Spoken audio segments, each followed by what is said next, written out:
ധർമ്മഃ പ്രോജ്झിതകൈതവോऽത്ര പരമോ നിർമത്സരാണാം സതാം വേദ്യം വാസ്തവമത്ര വസ്തു ശിവദം താപത്രയോന്മൂലനം.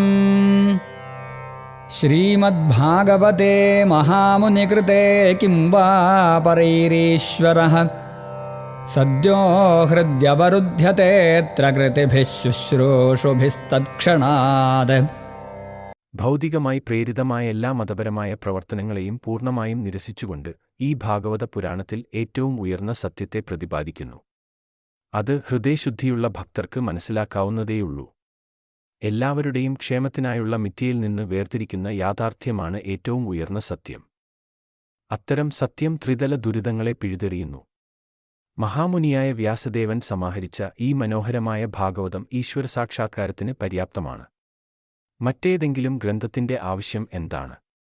ഭാഗവതത്തിന്റെ സന്ദേശം ശ്രദ്ധയോടെയും കീഴ്വഴക്കത്തോടെയും കേൾക്കുന്ന മാത്രയിൽ ഈ ജ്ഞാനസംസ്കാരത്താൽ പരമാത്മാവ് അവന്റെ ഹൃദയത്തിൽ സ്ഥാപിക്കപ്പെടുന്നു.